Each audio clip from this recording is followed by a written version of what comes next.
Mes chers frères et sœurs en Christ de par le monde, que Dieu vous bénisse abondamment et puissamment au nom merveilleux, glorieux, superbement, infiniment, majestueux de notre Seigneur et Sauveur Christ Jésus. C'est un grand privilège, c'est une joie, c'est une allégresse immense d'être de retour sur cette trompette en direct après des semaines d'interruption.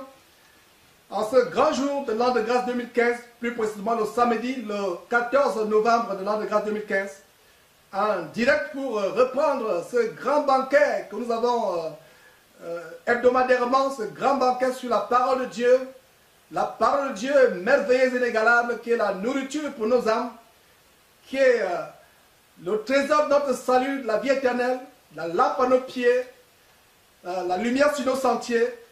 Et donc c'est une joie, mes frères, une allégresse de recommencer nos émissions après des semaines d'interruption où nous avons été confrontés à bien de combats.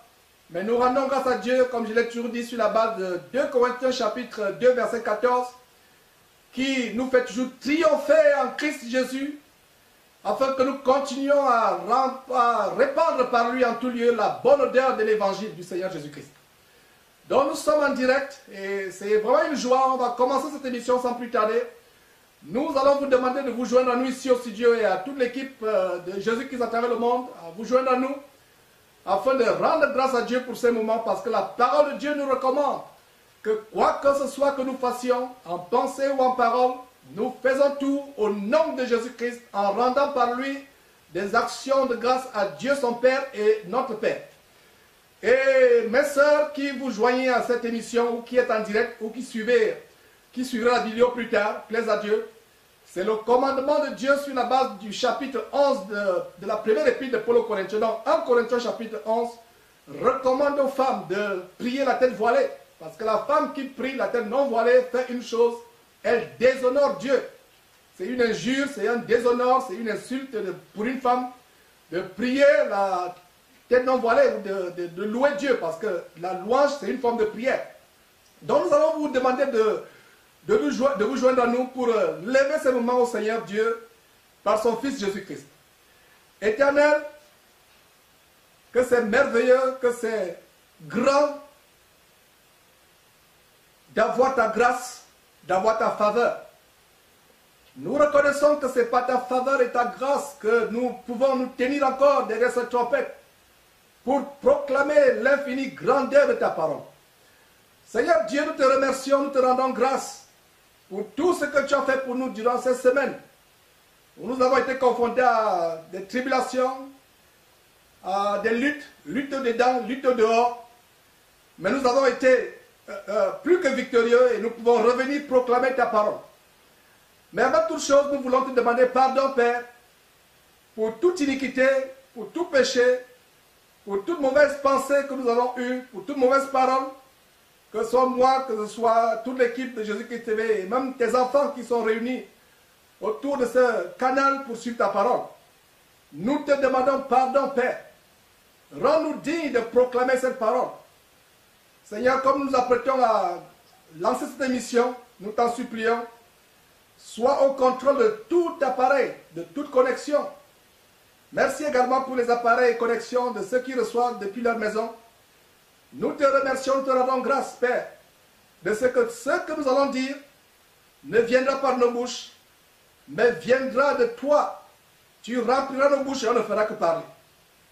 Seigneur, nous abdiquons, j'abdique dans mon intelligence, afin que tu puisses la remplir, afin que ce que je dirai ne vienne pas de ma propre intelligence, mais vienne de toi. Oh Seigneur Dieu, c'est une grande joie de proclamer ta parole. Seigneur, merci donc pour ce message que tu nous donnes aujourd'hui. Donne-nous pas ce que nous voudrions entendre. Donne-nous même pas ce que j'ai prévu dire, mais donne-nous ce que tu voudrais que nous entendions, Seigneur. Que ton Saint-Esprit guide cette émission. Au nom de Jésus que nous avons prié. Amen. Donc mes frères, nous allons commencer cette émission. C'est la suite de la série que nous avons lancée il y a plusieurs semaines, depuis le mois d'octobre, parce que le mois de septembre a été un mois où nous avons eu une des plus grandes confusions que notre époque, notre génération a expérimenté. Cette confusion qui était due au fait que certains prophètes, inspirés par les esprits impurs, sont venus avec toutes sortes de dates de l'enlèvement. Ils ont prophétisé avec une extraordinaire assurance, mais c'est une assurance diabolique. Ils ont prophétisé plusieurs jours du mois de septembre où la fin du monde devait avoir lieu, où le Seigneur Jésus devait revenir pour l'enlèvement de l'Église. Ils ont donné des dates, 13 septembre, 14 septembre, rien ne s'est passé. Ils sont revenus avec des dates, 15 septembre, rien ne s'est toujours passé. Ils sont revenus à la rengaine, à la recharge avec d'autres dates, 24 septembre, 25 septembre, rien ne s'est toujours passé. Et on aurait cru qu'ils se seraient assagis ou repentis de leur folie. Mais ils sont revenus encore à la recharge avec d'autres dates. 25 septembre, 26 septembre, 28 septembre, 29 septembre. Jusqu'à ce que le mois de septembre s'est écoulé. Et donc on a eu à cœur de lancer, cette émission. Cette série spéciale sur les 7 thèses contre les doctrines diaboliques sur l'enlèvement.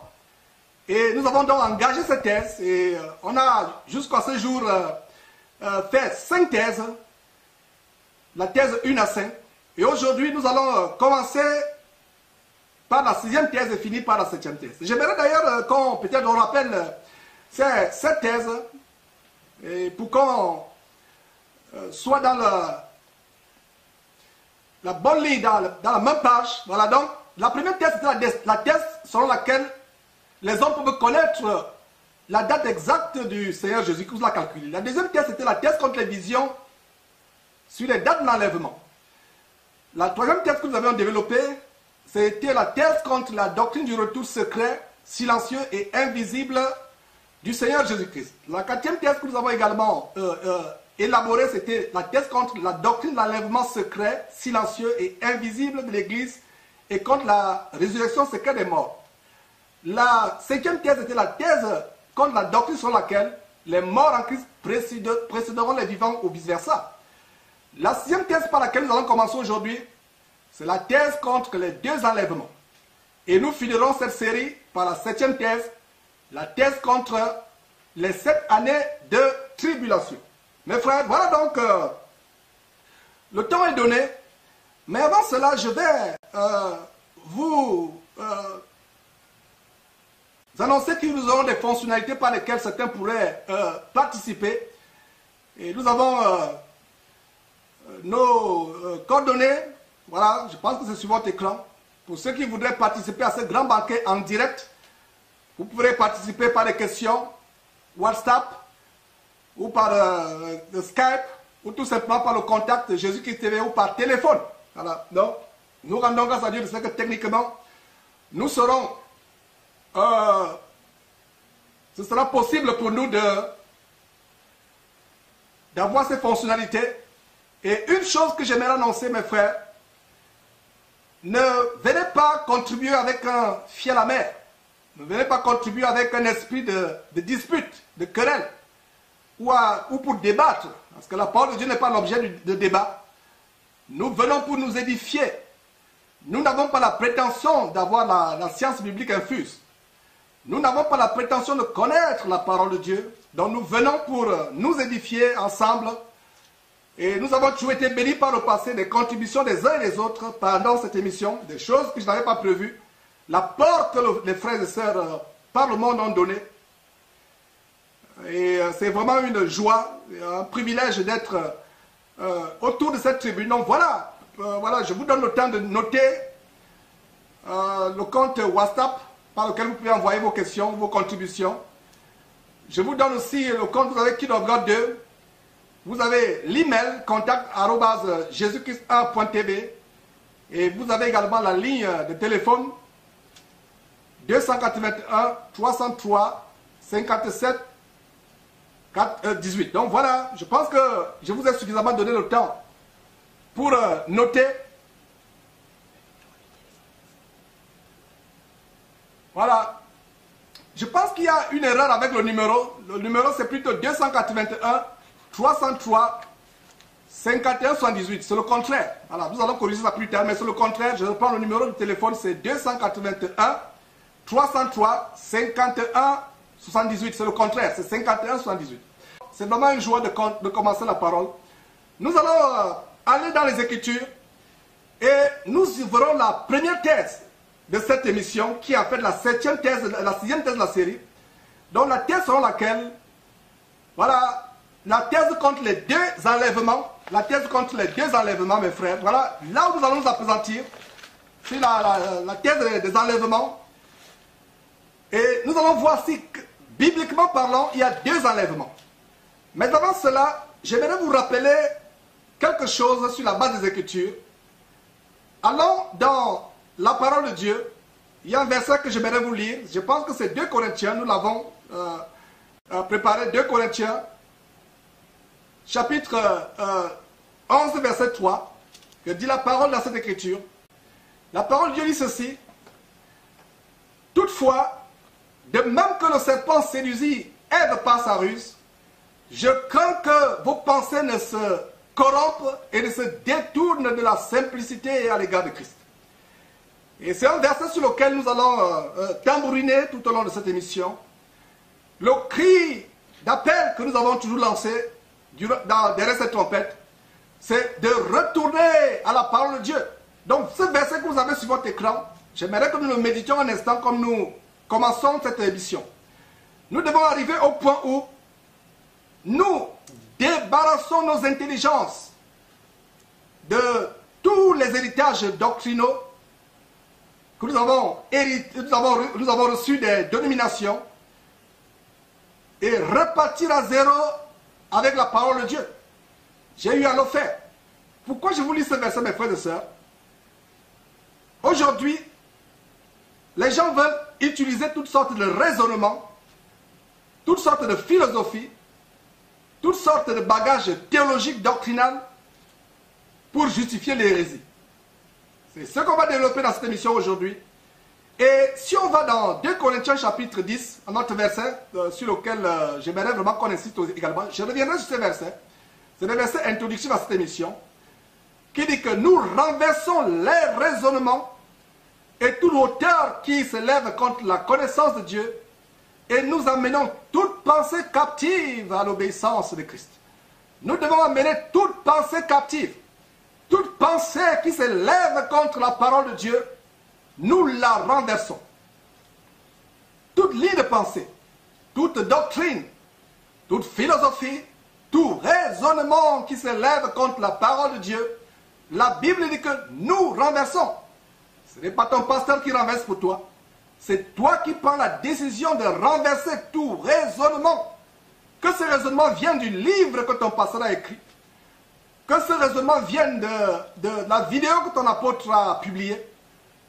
Si un raisonnement est contraire à la parole de Dieu, nous renversons ce raisonnement et nous l'anéantissons, nous le retenons, nous l'amenons captif, ce raisonnement, à l'obéissance de Christ. Donc, voilà, nous allons commencer, mes frères, cette émission. Il y a tellement de choses, beaucoup de choses que nous allons partager aujourd'hui. C'est vraiment une joie d'être de retour. Donc, comme j'ai lancé la première thèse, c'est la thèse contre les deux enlèvements. C'est une thèse pernicieuse. Et tout au long de cette émission, je mettrai quiconque au défi de me justifier par les passages bibliques, chapitres et versets, la plupart des théories hérétiques qu'ils enseignent au sujet de l'enlèvement. Et l'une des théories, c'est la théorie selon laquelle il y aura deux enlèvements. Cela n'est pas biblique. Il n'y a pas un verset, un seul verset de la Bible, frères et sœurs, qui dit qu'il y aura un premier enlèvement et un deuxième enlèvement. Il n'y a aucun verset, personne ne peut me le montrer. Il y a une catégorie de personnes qui sont levées, nous revenons là-dessus, et qui ont enseigné des choses contraires à la parole de Dieu. Ils vous enseignent qu'il y aura un enlèvement. Jésus reviendra prendre ses fidèles qui iront à sa rencontre dans les airs, dans les airs avec, lorsqu'ils iront à sa rencontre, les morts en Christ vont ressusciter premièrement. les vivants ensemble avec les morts iront à la rencontre de Jésus dans les airs. Et ensuite de quoi il y aura 7 ans de tribulation. Et après ces 7 ans de tribulation, il y aura une chance qui sera accordée à une autre catégorie de personnes. Cela n'est pas vrai. Et pendant ces 7 ans de tribulation, l'homme impie, selon ces théories, qui ne sont pas bibliques, va se lever. Un dictateur que Satan aura élevé, l'homme du péché, l'homme impie, l'antéchrist qui s'élèvera pendant ces 7 ans, pour diriger le monde de main de fer. Et toute personne qui refusera de prendre la marque de la bête sera tuée par lui. Et que, selon cette théorie que nous allons démanteler point par point, ceux qui accepteront de prendre la marque de la bête auront la chance d'avoir un deuxième enlèvement. Je dis bien la chance, alors que la chance n'est pas biblique. Ces gens vous parlent d'opportunité, de seconde chance. S'agissant de l'enlèvement, je l'ai toujours dit par le passé, je le dis encore, il n'y aura pas de repêchage. Il n'y aura pas de deuxième opportunité. Et la raison pour laquelle nous insistons sur cet enseignement aujourd'hui, pour démanteler la doctrine des 2 enlèvements, c'est pour vous dire, mes frères et sœurs, que travaillons à notre salut avec crainte et tremblement, comme si c'était un seul enlèvement. Même pas comme si, ce sera le cas, parce que quand je dis comme si, c'est comme s'il y aura. Non, nous travaillons à notre salut et à notre salut, à notre vie éternelle, pour le seul enlèvement qu'il y aura. Comme je vais vous le démontrer, vous allez vous rendre compte que, bibliquement parlant, il n'y a pas 2 enlèvements, il y a un seul enlèvement. Et je peux déjà vous dire, tous les mots bibliques dans Matthieu chapitre 24, nous allons démontrer point par point qu'il n'y aura pas 2 enlèvements, mais qu'il y aura un seul enlèvement. Donc, à supposer, comme je l'ai dit dans l'émission sur les thèses précédentes, première thèse, deuxième thèse, et d'ailleurs, vous ne pourriez pas comprendre clairement cette émission si vous ne revisitez pas, si vous ne retournez pas, regardez les autres émissions, regardez les autres thèses. Donc, nous vous invitons à aller suivre les autres thèses de la première à la 5e avant de bien comprendre les 2 thèses qui font l'objet de l'émission aujourd'hui, c'est-à-dire les 2 dernières, thèse 6 et thèse 7. Donc, c'est une suggestion tellement importante que je vous donne à aller suivre les premières thèses, suivez-la de manière chronologique, parce qu'il y a beaucoup de choses que nous avons exposées dans ces précédentes parties qu'on va tout simplement survoler. Et on va tout simplement les survoler, on sera tellement bref pour aujourd'hui, nous irons au point, directement au point. Donc, mes frères, à supposer que j'ai tort, qu'il n'y a pas, à supposer que j'ai tort qu'il n'y aura qu'un seul enlèvement, si Dieu me fait la grâce d'aller au ciel, et vous et moi, on va au ciel, je pourrais vous demander pardon au ciel, de vous avoir enseigné qu'il y avait 2 enlèvements, il y avait un enlèvement alors qu'il y avait 2 en réalité. Mais si vous avez tort, vous qui pensez qu'il y a 2 enlèvements, et vous ratez le premier, parce qu'il y a des gens qui disent que moi, je vais d'abord attendre le premier enlèvement pour être enlevé par le deuxième. Et c'est un risque, mes frères et sœurs. Nous devons comprendre que le diable nous hait. L'enfer n'a pas été créé par l'homme. L'enfer a été créé, a été prévu par Dieu pour les anges déchus avec Satan. Satan et ses anges déchus. Et tous les démons qui font partie de la cohorte de l'armée satanique. Voilà pour qui l'enfer a été créé. L'enfer n'était pas dans le plan de Dieu. Malheureusement, mes frères et sœurs, beaucoup de personnes sur terre qui refusent d'obéir à Dieu, qui délibérément prennent la voie de la perdition, la voie de la rébellion, la voie du mal, vont se jeter eux-mêmes en enfer. Parce que Dieu donne la voie. Il vous dit, je mets devant toi aujourd'hui, peut-être toi qui me suis aujourd'hui, maintenant sur Jésus qui est éveillé, il n'y a pas de hasard avec Dieu, il n'y a pas de chance avec Dieu, il n'y a pas de hasard. Dieu met devant toi la voie de la vie à travers sa parole et la voie de la mort qui mène en enfer. C'est à toi de choisir. Et la voie de la vie, c'est la voie de Jésus-Christ. Selon qu'il est dit dans Jean chapitre 14, verset 6, « Je suis le chemin, la vie et la vérité. Nul ne vient au Père que par moi, par Jésus-Christ. » Donc Jésus-Christ est le seul chemin. C'est le seul chemin. Et on peut aussi lire cela dans Actes chapitre 14, verset 12. Il n'y a de salut en aucun autre. Parce qu'il n'y a aucun nom qui a été donné sur le ciel par lequel nous pourrions être sauvés. Mahomet n'est pas la voie qui mène au ciel. Bouddha n'est pas la voie qui mène au ciel. Les fétiches de votre marabout ne sont pas la voie qui mène au ciel. La seule voie qui mène au ciel, c'est Jésus-Christ. Donc, nous allons, à travers les Écritures, démontrer point par point qu'il n'y aura pas deux enlèvements. Il n'y a jamais eu un verset. Il n'y a pas de verset. Je pense qu'à ce niveau même, rien qu'à vous annonçant qu'il n'y a pas de verset, vous avez compris que la théorie des deux enlèvements est une théorie qui vient tout droit des quartiers généraux sataniques. Parce que c'est une théorie qui vous amène. Il y a des gens à qui on prêche la parole. La personne va vous dire, mais j'ai entendu dire qu'il y aura deux enlèvements. Laissez-moi vivre ma vie. Laissez-moi courir les jupons. Laissez-moi passer mon temps dans les bois de nuit. Laissez-moi courir les prostituées. Et s'il rate le premier enlèvement, j'aurai l'opportunité d'un second enlèvement. Cela ne vient pas de Dieu. Et beaucoup de personnes pensent au deuxième enlèvement. Qu'en est-il de votre propre vie?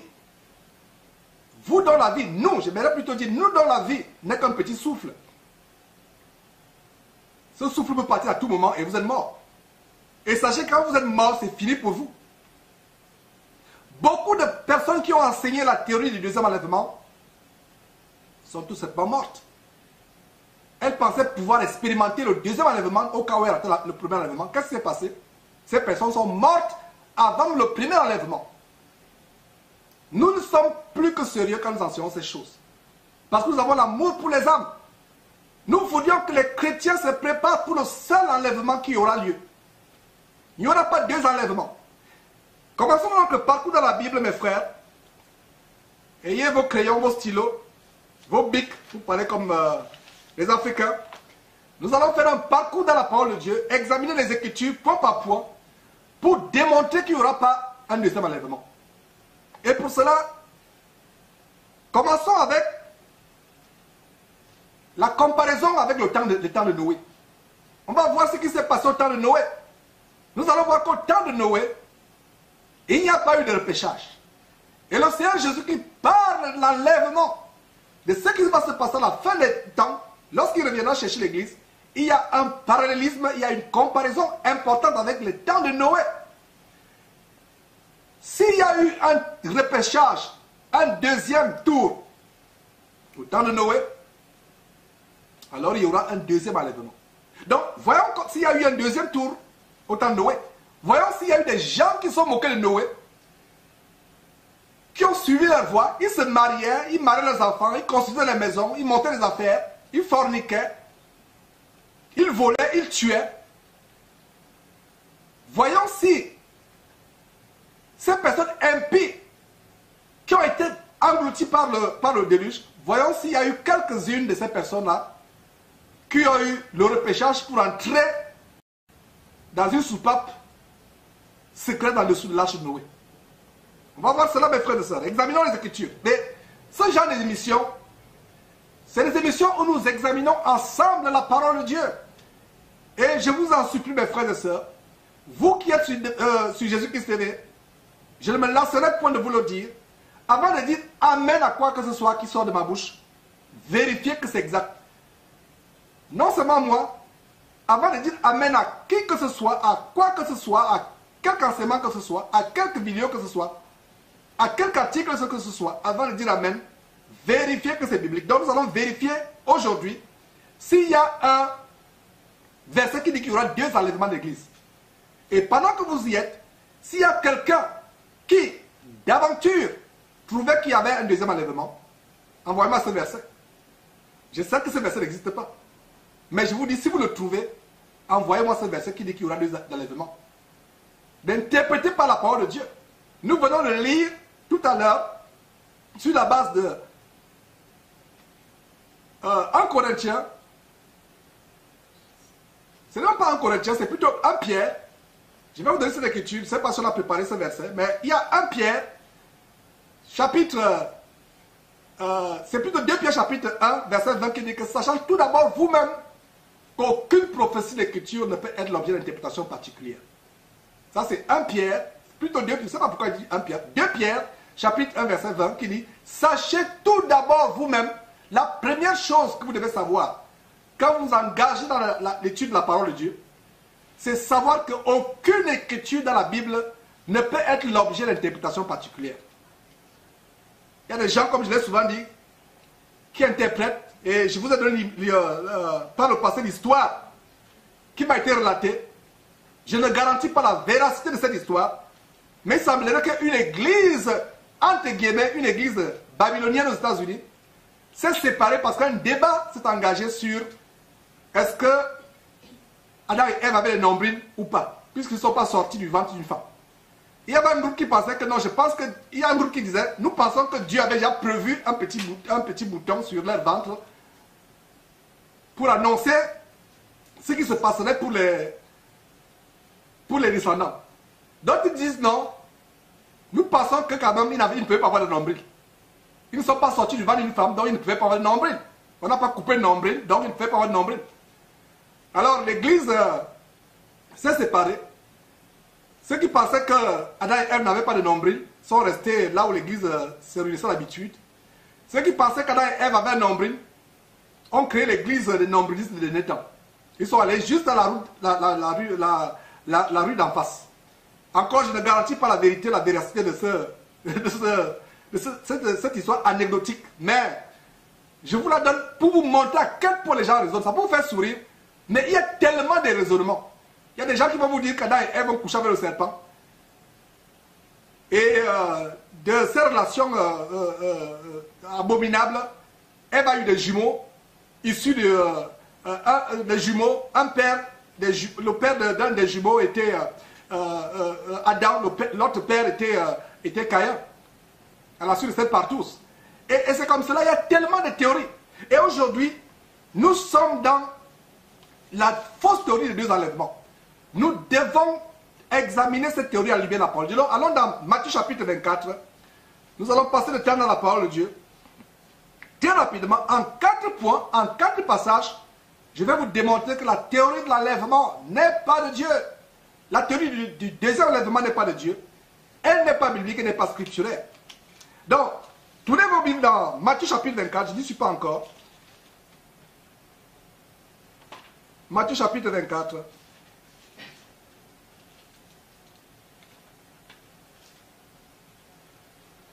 Verset 37 à 39.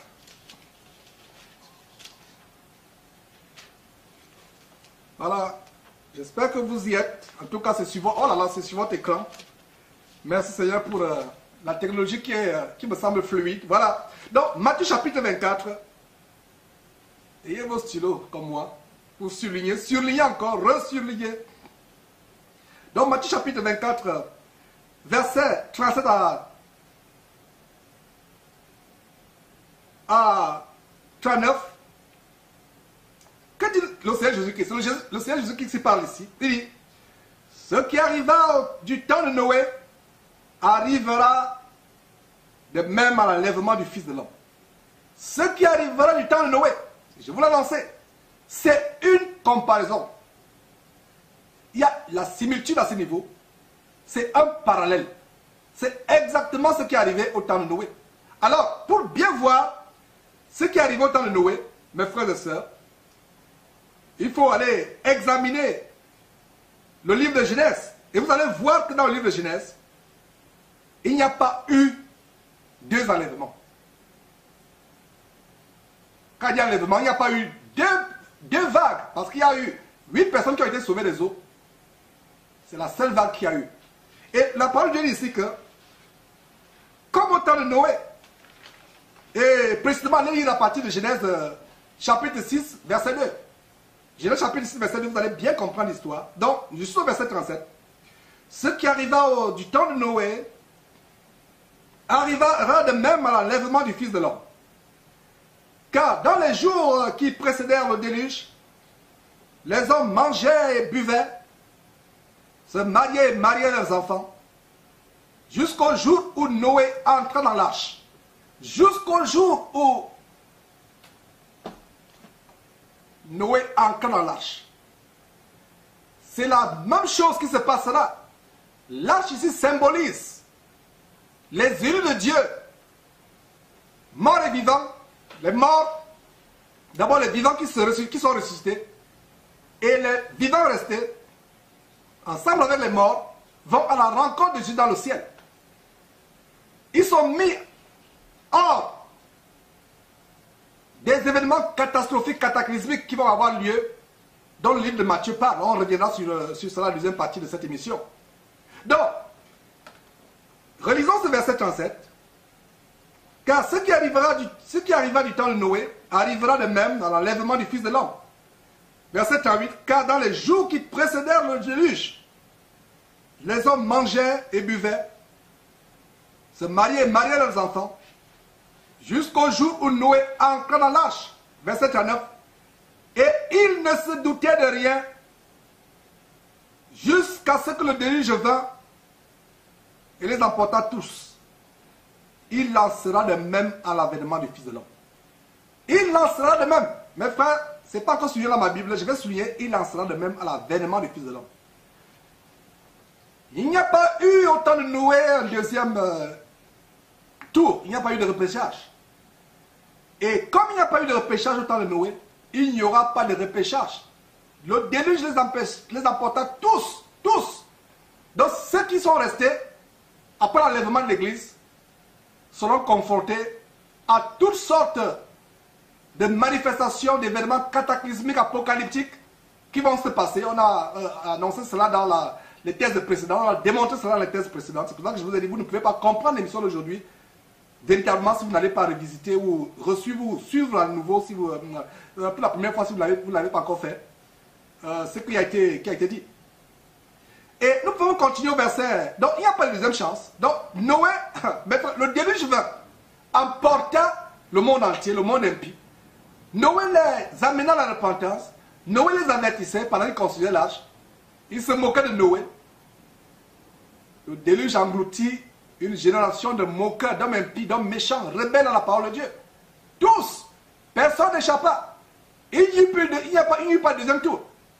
Je pense qu'à ce niveau, on peut déjà conclure cette partie 6. Parce que si vous voulez débattre, discuter, nous n'avons pas cette habitude, disait l'apôtre Paul. Les vrais chrétiens n'ont pas cette habitude. Si vous voulez vous rebeller, si vous voulez vous suivre les démonstrations avec les schémas sophistiqués de vos pasteurs, c'est votre problème. Pour ce qui nous concerne, nous avons la parole de Dieu. Le Seigneur Jésus dit ici que comme ça s'est passé au temps de Noé, c'est comme cela que ça se passera. Voilà. Donc notez très bien, mes frères et sœurs, qu'à l'avènement du Seigneur Jésus-Christ, tous les impies seront emportés comme au temps de Noé. Tous seront emportés, il n'y aura pas de repêchage. Il y a des gens même qui enseignent, et on va vous montrer une vidéo d'un homme qui enseigne que les Juifs qui ont régné Jésus-Christ l'accepteront au deuxième tour, au deuxième enlèvement. Et nous allons vous démontrer en fait que c'est l'antéchrist qui va embrasser. Parce qu'aujourd'hui, toutes les grandes religions du monde entier attendent leur Messie. Voilà, donc j'ai un commentaire voilà, sur Skype et nous sommes dans la joie avec cette fonctionnalité de Skype. Franck du côté du Bénin, que je salue dans le nom de Jésus-Christ. Et donc, que dit Franck? Voilà, j'attends à voir la page. Voilà, que dit Franck? Franck dit ceci. Voilà, justement, le Seigneur n'a pas donné une deuxième opportunité au vient. Oh là là, Franck, tu m'as pris de court. On arrive. Nous venons. C'est justement le troisième point que nous allons démontrer. C'est le troisième point. Mais j'ai lu le commentaire de Franck déjà. Ça confirme, vous voyez. Franck qui est au Bénin. Moi, je suis ici à Houston. Loin l'un de l'autre. Mais le Saint-Esprit nous amène la même compréhension. Franck et moi, nous n'avons pas préparé cette émission. Voilà que Franck donne exactement la partie que j'ai préparée pour démontrer qu'il y aura. On va revenir. Franck donne ce que j'ai préparé pour démontrer qu'il n'y aura pas d'enlèvement, les vierges folles. Donc, lisons la contribution de Franck et je suis tellement appréciatif parce que ça confirme vraiment que nous sommes dans le vrai. Donc, justement, l'océan n'a pas donné une deuxième chance, une deuxième opportunité aux vierges folles Matthieu 25, 10, 12, pendant qu'elles allaient en acheter, l'époux arriva, celle qui était prête entière avec lui, dans la salle des noces, et la porte fut fermée. Plus tard, regardez, et Franck a bien fait de mettre son gros caractère. Plus tard, les autres vierges vinrent et elles dirent, Seigneur, ouvre-nous. Et le Seigneur répondit, attendez d'abord que les noces finissent, je vais vous donner une deuxième chance. C'est ça? Attendez d'abord que les bons morceaux, les bons gigots que j'ai préparés aux vierges sages finissent, et je vais vous donner une deuxième chance. Allez d'abord vous faire violer par les voisins là-bas, allez vivre votre tribulation, allez vivre 7 jours de tribulation. Vous ne pas dire 7 années de tribulation. Et venez, je vais vous ouvrir la porte. C'est ça? Non. Il vous répondit, je vous dis en vérité, je ne vous connais pas. Il n'y aura pas de deuxième opportunité. Voilà, je vais revenir tout simplement sur cet aspect tout à l'heure. Et Franck l'a déjà développé. Et je suis dans la joie de vraiment de voir comment nous sommes en communion. Merci Franck. Et que le Seigneur te bénisse abondamment. Et voilà. Donc, nous continuons. Alors, le passage qui dit, maintenant, on a vu, comme au temps de Noé, Franck vient d'introduire ce que j'avais préparé déjà, à savoir les vierges folles. Maintenant, avant de revenir sur ce que Franck a partagé tout à l'heure, voyons 2 hommes dans le champ ou 2 femmes qui moudront. On va voir si il y aura un repêchage. Allons lire cela. Nous sommes toujours dans Matthieu chapitre 24. Pour cela, allons immédiatement le verset qui suit. On s'est arrêté au verset 39. Donc, on va lire du verset 40 à 39. Donc, mes frères, notez ces versets. Notez ces versets, s'il vous plaît. Il y a 2 hommes dans le champ ou 2 femmes qui moudront. Alors, qu'est-ce que nous voyons ici? Verset 40, nous voyons ceci. Alors, de 2 hommes qui seront au champ, l'un sera pris et l'autre sera laissé. L'un sera pris et l'autre sera laissé. Dans toute la parole de Dieu, mes frères et sœurs, il n'y a pas un verset qui dit qu'il y aura une opportunité pour ceux qui seront restés. Le verset 40 dit, de 2 hommes qui seront dans un champ, l'un sera pris, l'autre sera laissé pour toujours. D'où vient cette théorie? La Bible a dit que dans les derniers temps, les gens auront la démangeaison d'entendre les choses agréables et se donneront une foule de faux docteurs selon leur propre désir. D'où vient la doctrine selon laquelle il y aura 2 enlèvements? Mon frère, ma soeur qui sont enseignement aujourd'hui, sache que le diable te hait. Le diable voudrait te fermer à jamais la porte du ciel. Le diable voudrait que tu t'amuses avec ton salut. Que tu dises que laissez-moi attendre, laissez-moi jouer ma vie. Laissez-moi mordre ma vie à belles dents. Laissez-moi manger la vie à belles dents. J'aurai un moment, je serai vieux, je vais me repentir un jour. Ou alors si votre enlèvement arrive, alors je vais me repentir. Imaginez-vous une femme tellement pieuse, tellement versée dans la parole de Dieu, tellement chaste, aimant Dieu, qui a un mari rebelle dans la parole de Dieu. Alors, le mari a entendu quelque part, il n'est même pas chrétien, mais il a entendu qu'il y aurait 2 enlèvements. Il a seulement vu un film le jour d'après, où les gens sont repêchés après. Il dit, moi j'ai vu le film, je ne suis pas chrétien. Ma chère épouse, laisse-moi le temps, je vais me préparer au 2e enlèvement. Est-ce que vous comprenez comment cette doctrine est destructrice? Cette doctrine nous amène à être laxistes avec notre salut. Cette doctrine nous amène à être complaisants avec notre salut. Cette doctrine entraîne des foules de chrétiens à retourner à ce qu'ils ont vomi, à être complaisants avec leur vie éternelle, à s'amuser, à se relâcher. C'est une doctrine séduisante. Parce que la marche de la sanctification peut être difficile. La marche de la piété peut être difficile. L'apôtre Paul disait, je traite durement mon corps. Et je le traite assujetti, afin de ne pas être rejeté après avoir prêché aux autres. Beaucoup de personnes trouvent du réconfort dans cette consolation empoisonnée par le diable selon laquelle il y aura un deuxième enlèvement. Il n'y aura pas de deuxième tour. C'est là qu'au baccalauréat français qu'il y a un deuxième tour. Même aux États-Unis, il n'y a pas de deuxième tour dans les examens. Je ne sais pas pourquoi les Français sont arrivés avec cette histoire de deuxième tour au baccalauréat. Je ne sais pas si ça se passe encore, mais dans les pays francophones africains, il y a encore le deuxième tour, comme au Gabon. Je ne sais pas si au Cameroun, il y a le repêchage, mais au Cameroun, au Gabon, il y a le deuxième tour. Je pense au Cameroun aussi. Avec la Côte d'Ivoire, je ne sais pas. Ce n'est que dans les examens qu'il y a le repêchage. Mais au ciel, il n'y aura pas de repêchage. Quand la trompette sonne, les saints sont enlevés. C'est fini pour vous, c'est fini. Préparez-vous, frères et sœurs, pour le premier enlèvement. Préparez-vous pour le premier enlèvement. Oubliez le deuxième enlèvement. Si quelqu'un vous dit qu'il y a deux enlèvements, dis-lui, mon frère, ma soeur, montre-moi le verset où il est dit qu'il y aura deux enlèvements. Montre-moi le verset où il est dit que ceux qui auront raté le premier enlèvement ne prendront pas un deuxième. Il n'y a pas de deuxième enlèvement. C'est un mensonge qui mérite. C'est un mensonge grossier.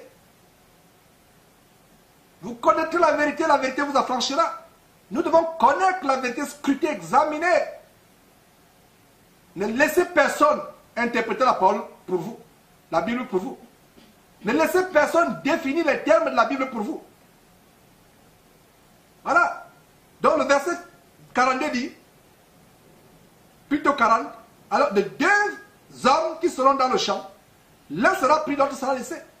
Un homme est pris, l'autre est laissé. Et il est laissé. Exactement comme les vierges folles qui ont eu la porte fermée. Le Seigneur n'a pas dit attendez d'abord que les noces finissent, on va voir ce qu'on peut faire pour vous. Allez d'abord vivre la tribulation, puisque vous avez été folle. On va voir, Non! C'est pas de Dieu cela. Je vous exhorte à revenir à votre bon sens. Mes frères et sœurs, verset 42, 41. De deux femmes qui mourront à la meule, l'une sera prise, l'autre comment? Laissée, point. Nulle part dans ce chapitre, il est dit que celle qui sera laissée aura une opportunité. Le verset 43 dit quoi? Sachez-le bien, si le maître de la maison savait à quelle veille de la nuit le voleur doit venir, il veillerait et ne laisserait pas percer sa maison. Verset 44, c'est pourquoi vous aussi tenez-vous prêts, car le Fils de l'homme viendra à l'heure où vous n'y penserez pas. Ces avertissements sont tellement précieux, sont tellement sérieux, parce qu'il n'y a pas de deuxième tour, il n'y a pas de repêchage. Voilà.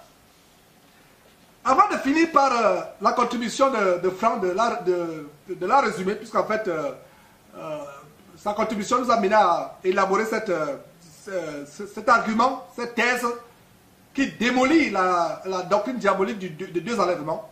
Avant donc de voir les vierges folles, voyons le sort du serviteur infidèle en Matthieu chapitre 24, verset 45 à 51. Vous voyez comment le livre de Matthieu est un livre précieux pour connaître les événements de la fin des temps. C'est un livre précieux. Donc il a dit quoi?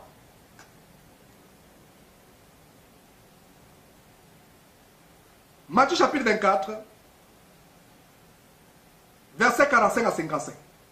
Le verset 45 dit ceci. Quel est donc le serviteur fidèle et prudent que son maître a établi sur ses gens pour leur donner la nourriture au temps convenable? Heureux ce serviteur que son maître à son arrivée trouvera faisant ainsi. Je vous le dis en vérité, verset 47, il établira sur tous ses biens. Mais, conjonction de coordination, démontrant le contraste, le contraire, l'opposé. Verset 48, mais, si c'est un méchant serviteur qui dit en lui-même, mon maître tarde à venir, il se met à battre ses compagnons, s'il mange et boit avec les ivrognes, le maître de ce serviteur viendra le jour où il ne s'y attend pas et à l'heure qu'il n'y connaît pas. Verset 51, il le mettra en pièces et lui donnera sa part avec les hypocrites. C'est là qu'il y aura des pleurs et des graissements dedans. Exactement. Vous pensez que c'est par hasard que le Seigneur Jésus reprend la même histoire des vierges folles? C'est pas par hasard.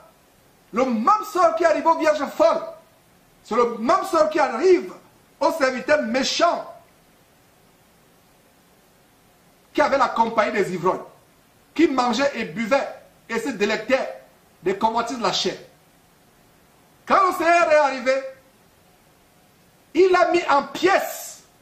Est-ce que vous comprenez? Souligner mettre en pièces. Je ne sais pas s'il y a une deuxième chance pour quelqu'un qui est mis en pièces. Il n'y a pas de deuxième chance.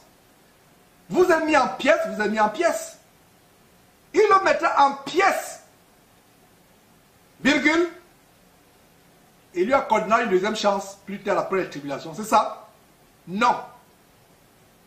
Même dans la Bible des homosexuels, il n'y a pas cela.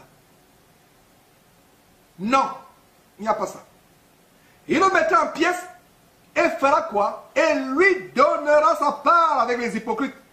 C'est là où il y aura des pleurs et des graissements dedans. Vous savez pourquoi il y aura des graissements dedans? Si on s'arrêtait à pleurs, ça veut dire qu'il y a possibilité de rachat. Quand quelqu'un graisse les dents, la personne est en train de se morfondre sur ta stupidité. La personne dit, si je savais, mais il est tard. Il ne vous reste plus que les graissements des dents. Vous vous grincez les dents, vous dites, mais comment je n'ai pas pu écouter cet homme qui crie tous les jours sur Jésus-Christ télé? Pourquoi n'a-t-il pas pu crier plus fort que ça? Mais si je crie plus que ça, je risque de me faire exploser les cordes vocales. Pourquoi je n'ai pas pu écouter cet autre homme qui m'avertissait, qui passait dans les rues de mon village, de ma ville, dans mon quartier? Pourquoi je ne l'ai pas écouté? Il sera tard. La théorie du deuxième enlèvement, un chrétien sérieux, si quelqu'un me dit qu'il croit à deux enlèvements, pour moi c'est la preuve qu'il n'est pas sérieux. C'est la preuve qu'il a lâché son intelligence à toutes sortes de doctrines démoniaques, à toutes sortes de philosophies. Et la parole de Dieu nous met en garde que personne ne vous arrache le prix de la course. Tandis qu'il s'abandonne à ses rêveries, qui ne vous séduisent pas par ses philosophies. Donc un chrétien sérieux que je rencontre, qui me dit qu'il croit à un deuxième enlèvement, c'est la preuve qu'il n'est pas sérieux. Un véritable chrétien, disciple de Jésus-Christ, pour parler plus exactement, se concentre sur le seul enlèvement qu'il y a. Il se concentre sur le seul enlèvement. C'est comme quelqu'un qui va à l'examen, il dit, je vais, comme il y a deux tours au baccalauréat, pour entrer à l'université ou aux écoles supérieures, alors je vais aller en boîte de nuit tous les samedis, je vais m'amuser. La première session qui se passe en juillet ou en juin, si je la rate, je vais faire tout pour me rattraper la session d'août. C'est un risque. Un véritable étudiant, même dans le monde, même dans la sagesse du monde, un étudiant sérieux, même s'il sait qu'il y a le deuxième tour, va dire à ses parents, papa, maman, avec tous les sacrifices que vous faites pour moi, je vais me concentrer pour le premier tour. Malgré le fait qu'il y a le deuxième tour, un étudiant sérieux va se concentrer pour le premier tour. Et toi, chrétien, tu dis que tu es sérieux et tu penses qu'il y a un deuxième tour qui n'existe pas. Ça veut dire que tu n'es pas sérieux. L'exhortation d'aujourd'hui, c'est vous dire que fuyez tout enseignement qui vous dit qu'il y aura un deuxième tour. On fait écouter quelqu'un tout à l'heure qui dit que les Juifs qui ont rejeté Jésus-Christ l'accepteront quand il reviendra et ils seront enlevés avec lui. Où a-t-il vu ça dans la Bible? Où a-t-il pris cela dans la Bible? Mes frères et sœurs, donc voyons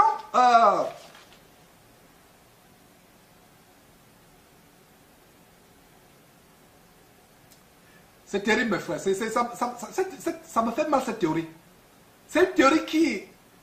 Est-ce que vous réalisez l'ampleur, la gravité de cette doctrine? C'est une doctrine de mort. C'est une doctrine d'égarement et de confusion pas possible.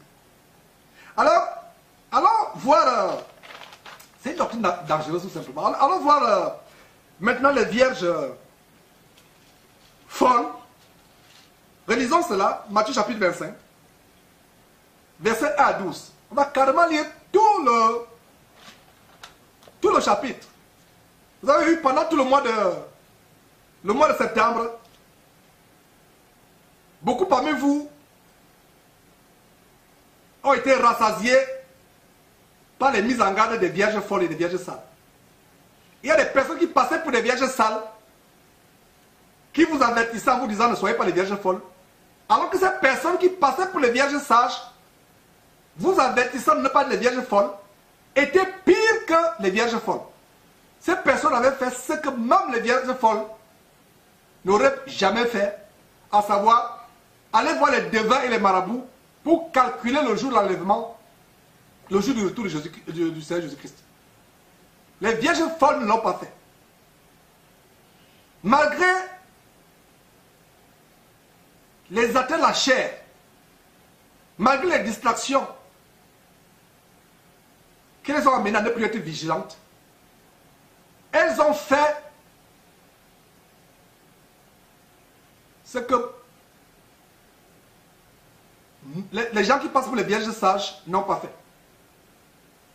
Elles ne sont pas allées voir un marabout, un devin, pour lui dire, essaie de nous calculer avec tes coris, avec tes gris-gris. Je vais dire avec tes schémas sophistiqués, compliqués. Essaie de nous calculer quand est-ce que le Seigneur Jésus revient. Essaie de nous analyser les traditions juives du Yom Kippour, avec les tétrades, tous les mots sophistiqués qu'ils utilisent.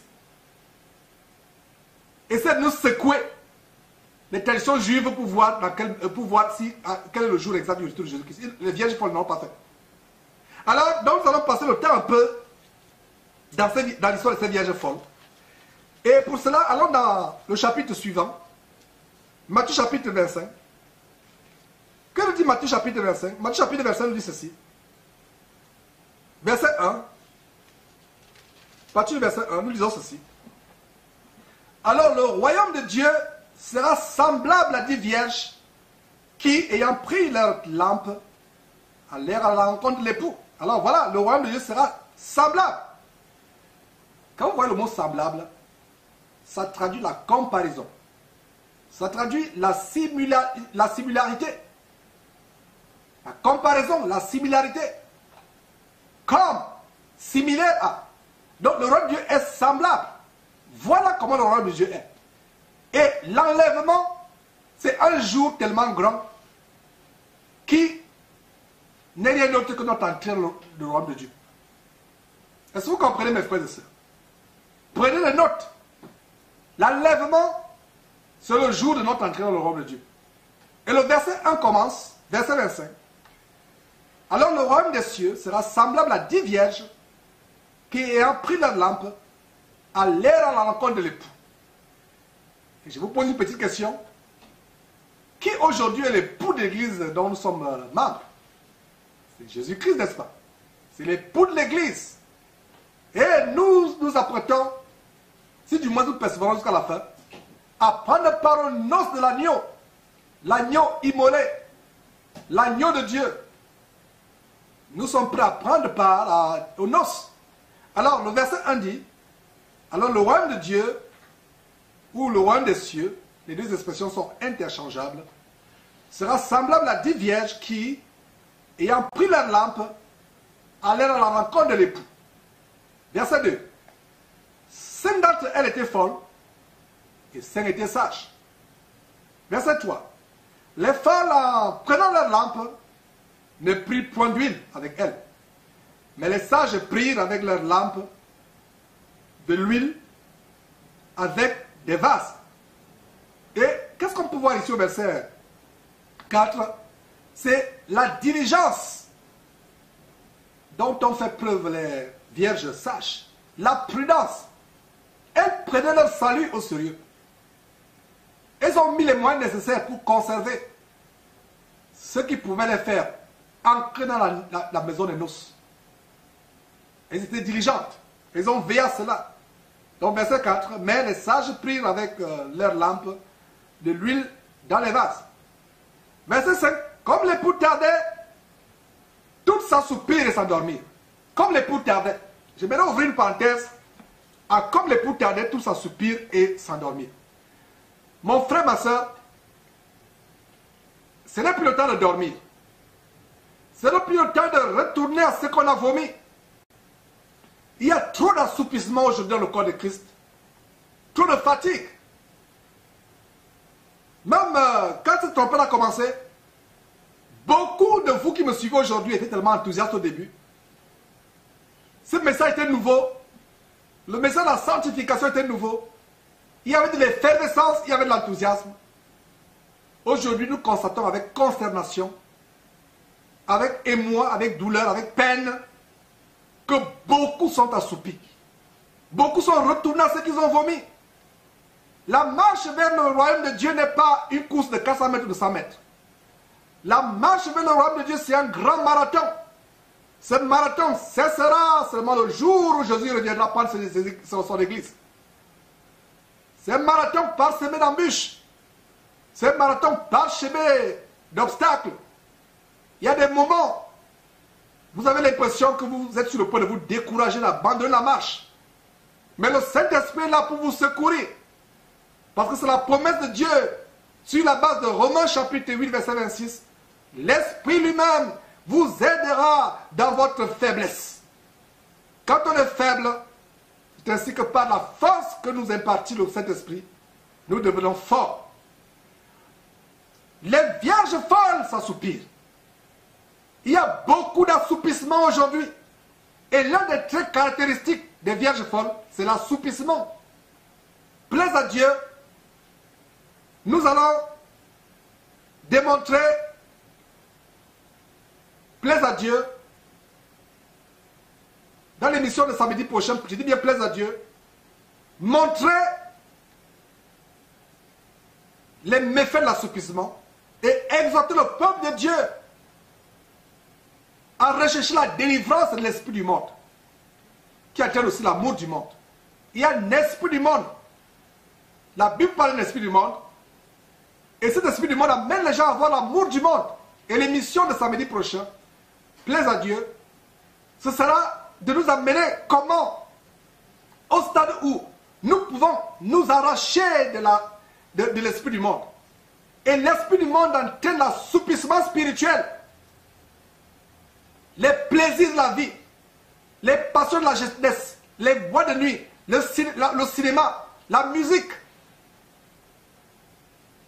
Il semble qu'à Paris, pas qu'il semble, c'est quelque chose c'est un fait qui s'est passé hier.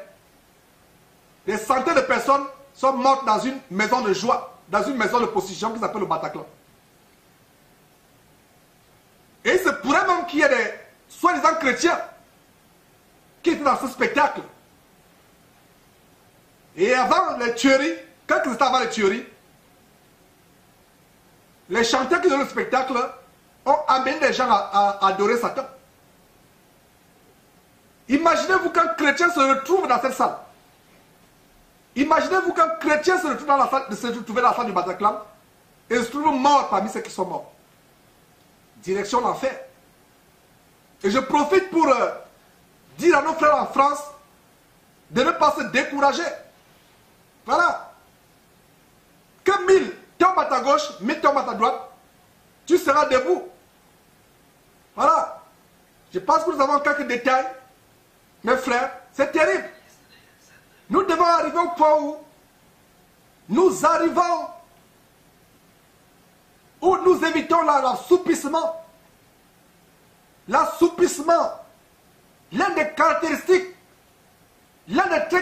de l'assoupissement, c'était détourner la parole de Dieu, retourner à ce qu'on a vomi, aimer les choses du monde, se délecter dans les plaisirs du monde. Voilà ce qui arrive aux vierges folles. Elles se sont assoupies. C'était les vierges qui étaient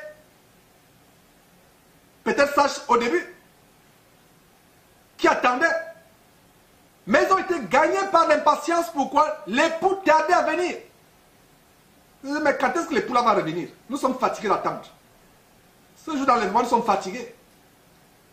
Alors, qu'est-ce qu'il faut faire? Retournons à ce qu'on a vomi. Jouissons des plaisirs de la vie. Plongeons dans les distractions. Délectons des passions de la vie. Mordons la vie à belles dents. Et peut-être nous aurons une chance. Et qu'est-ce qui se passe avec les vierges folles? Les vierges folles pensaient qu'ils devaient avoir une deuxième chance. Et vous allez voir ce qui s'est passé. La porte ne leur fut pas ouverte. Les vierges folles savaient que l'époux était clément. Aujourd'hui, l'expression qu'on a, Dieu est amour. Son fils Jésus-Christ est amour. Mes frères et sœurs, Dieu n'est pas amour quand il s'agit du péché. Dieu hait le péché. Si Dieu était amour, s'agissant du péché, il n'aurait pas payé le prix fort pour résoudre le problème du péché. Jésus-Christ est la solution du problème du péché. Si le péché n'était pas quelque chose d'abominable aux yeux de Dieu, il n'aurait pas donné son fils Jésus-Christ. Donc, regardez quelques détails de ce que je vous annonçais avant de continuer. Par rapport à ce qui s'est passé au Bataclan. Et qu'est-ce que nous voyons? Nous voyons ceci.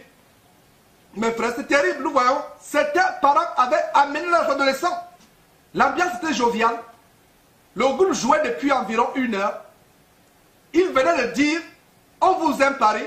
Et avant d'entamer la chanson Kiss the Devil, c'est-à-dire que donner un baiser au diable, avec des paroles, I mean the devil, and this is his song.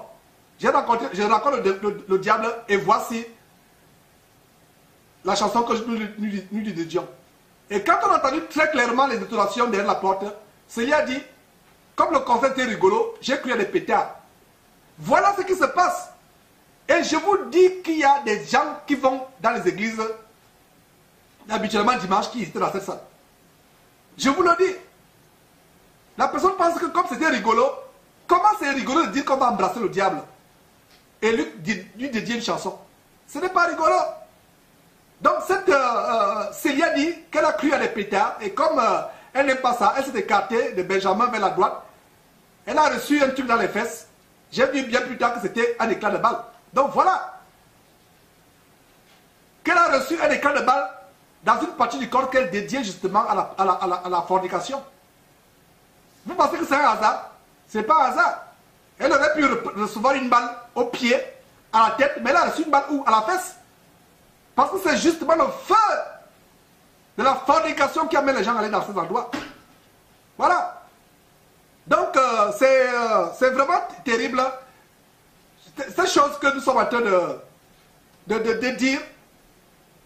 Et j'aimerais ouvrir une parenthèse avant que nous continuions en disant ceci. Que cela ne soit pas quelque chose qui va ébranler la foi de certains en France. La parole de Dieu dit, dans le livre de Job, Job chapitre 3, verset 25 à 26, ce que je crains, c'est ce qui m'arrive. Ce que je redoute, c'est ce qui m'atteint. Je n'ai plus ni paix, ni tranquillité, et le trouble s'est emparé de moi. Mes frères et sœurs, l'air est grave. N'ayez pas peur.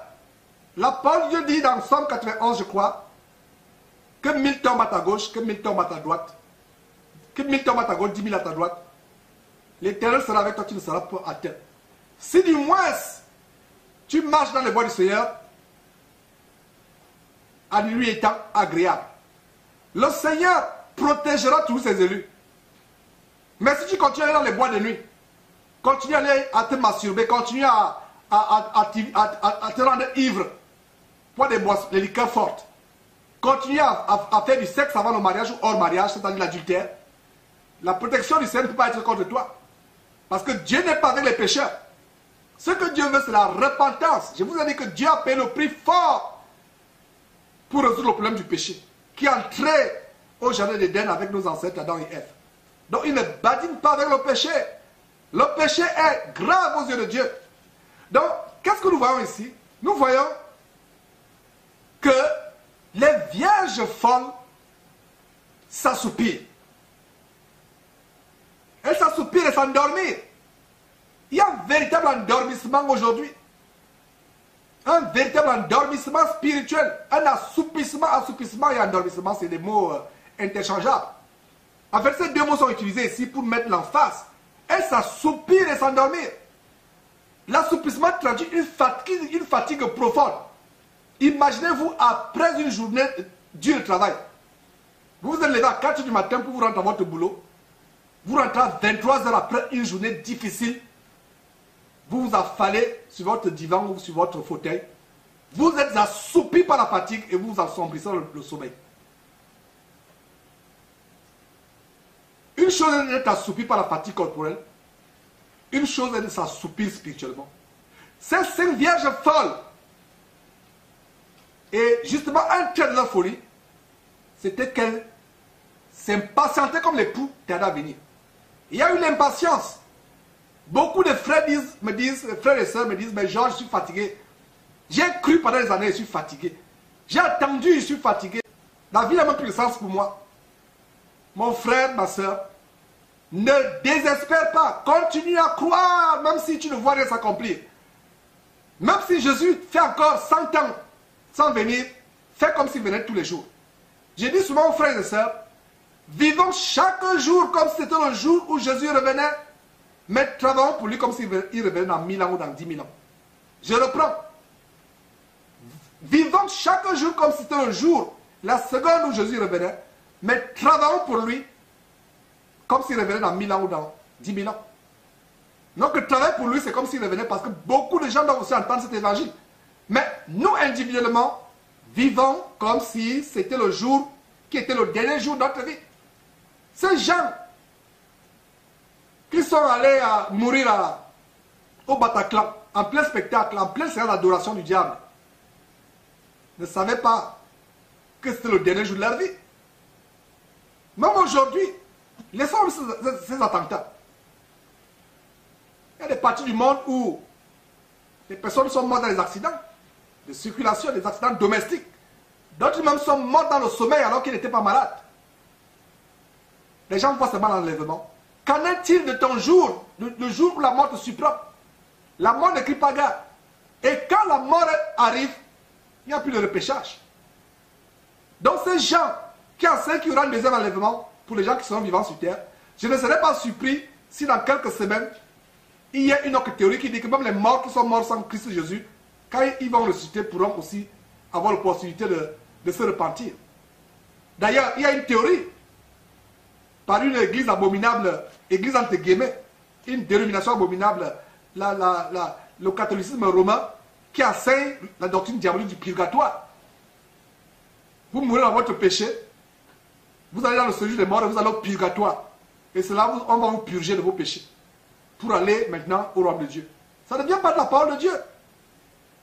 C'est les doctrines diaboliques. Le catholicisme romain, la papauté, le Vatican et le catholicisme romain ont inventé la théorie du purgatoire. Les évangéliques, protestants, pentecôtistes, filles et petites filles de la Babylone, la grande église catholique, aussi ont inventé une théorie similaire au purgatoire, la théorie du deuxième enlèvement. Le deuxième enlèvement qui va vous montrer si vous aimez vraiment Jésus-Christ en résistant à la marque de la bête pour être sauvé. Est-ce que vous comprenez ce que je viens de vous dire?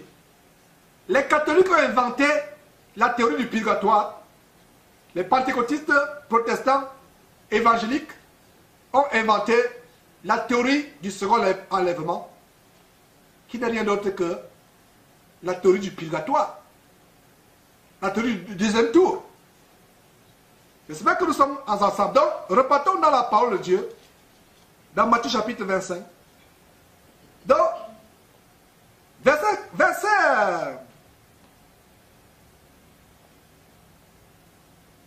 5. Le verset 5, on peut faire un enseignement de plusieurs heures au verset 5. Mais on le lit une dernière fois et on continue, on évolue. Comme l'époux tardait, tout s'assoupir et s'endormir. Au milieu de la nuit, on cria, voici l'époux, allez à sa rencontre. Et ça, c'est exactement ce que nous dit 1 Thessaloniciens chapitre 4. À la voix d'un archange et au son de la trompette. La voix cria au milieu de la nuit. Au milieu de la nuit, on cria, voici l'époux, allez à sa rencontre. Verset 7. Alors toutes les vierges se réveillèrent et préparèrent la lampe. Même les vierges folles se réveillèrent. Toutes se réveillèrent. Même ceux qui vivent dans le péché pensent qu'ils ils seront enlevés. Il y a quelques années, j'avais posté sur YouTube une question avec une image représentant ce que les gens appellent le paradis, une autre image où il représente ce qu'ils appellent l'enfer. Et en passant, la Bible nous interdit de faire des représentations quelconques, des choses qui sont dans le ciel. Et donc j'ai fait ce sondage, j'ai posté enfer ou paradis. Où penses-tu passer ton éternité? Tout Facebook a choisi le paradis. Et plus tard, j'ai fait un commentaire, est-ce que tu es prêt à payer le prix, à faire ce qu'il faut faire? Et même ceux qui racontent, vous voyez, tous sont des personnes, même des personnes visiblement homosexuelles disaient le paradis. Même les photos des personnes ayant la mise de prostituées disaient paradis. Même les personnes visiblement ressemblant au rappeur américain mettaient paradis. Tout le monde mettait paradis. Donc quand nous lisons ce verset qui nous dit que toutes les vierges allèrent à sa rencontre. Non, plutôt, toutes ces vierges se réveillèrent et préparèrent la lampe. Toutes les vierges. Elles se préparaient. Donc elles allaient à la rencontre. Voici l'époux. Toutes préparèrent. Et la lampe ici, c'est figurativement le dépôt qui s'était éteint en eux. C'est pour ça que la Bible dit, faites garde de ne pas éteindre l'Esprit de Dieu en vous. N'attristez pas le Saint-Esprit de Dieu, pour lequel vous avez été scellés pour le jour de la rédemption. Vous comprenez maintenant ce verset que je viens de vous citer à la lumière des lampes ici. N'attristez pas le Saint-Esprit pour lequel vous avez été scellés pour le jour de la rédemption. Quand vous attristez le Saint-Esprit, par votre vie d'assouplissement spirituel, d'endormissement, des plaisirs débridés du monde, vous ratez l'enlèvement. Vous n'avez plus de lampe. Du moins, votre lampe s'est éteinte. Alors, toutes les vierges se réveillèrent et préparèrent la lampe. Les folles dirent aux sages,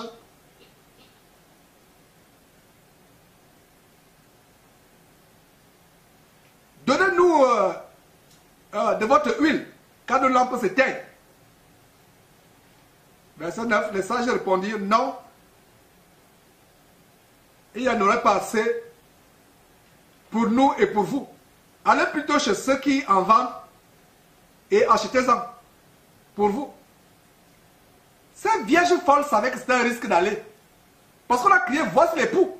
Et pendant qu'on crie, voici l'époux était déjà là. Mais elles ont l'imprudence d'aller acheter. Pourquoi? Elles se disaient que l'époux pouvait ouvrir la porte. La théorie du deuxième tour n'existe pas aujourd'hui. Hein.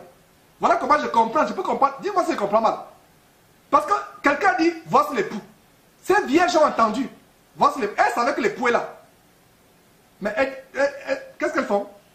Elles vont comme acheter la lampe. Elles étaient conscientes que si on part, des choses peuvent se passer derrière nous. Et je me dis qu'elles pensaient que peut-être l'époux serait miséricordieux. Voici l'époux là donner une deuxième chance.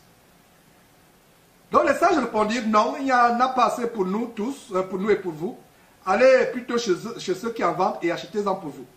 Verset 10. Pendant qu'elles allaient en acheter, l'époux arriva, celles qui étaient présentes, qui étaient prêtes, entrèrent avec lui dans la salle des noces et la porte fut fermée.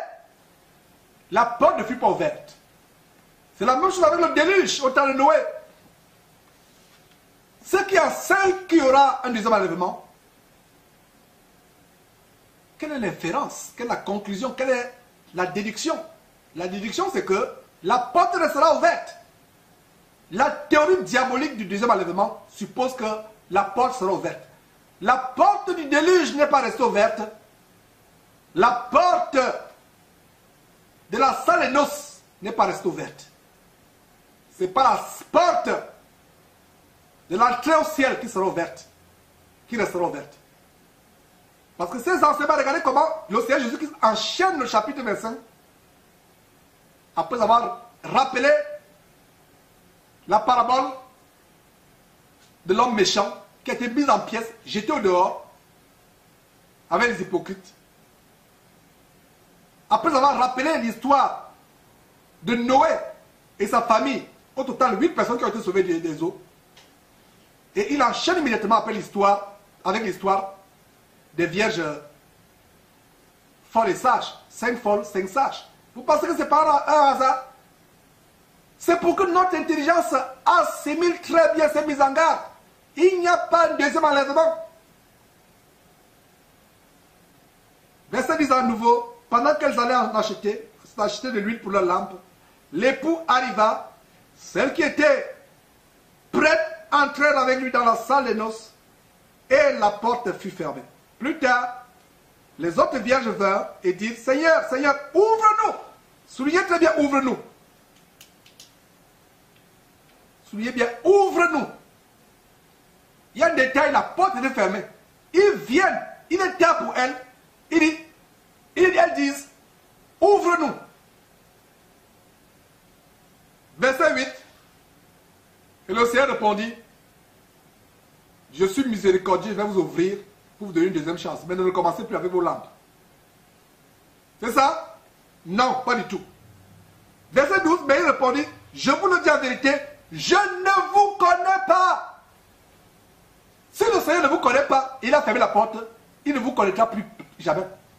D'où vient cette doctrine? D'où vient cette doctrine, mes frères? D'où vient-elle?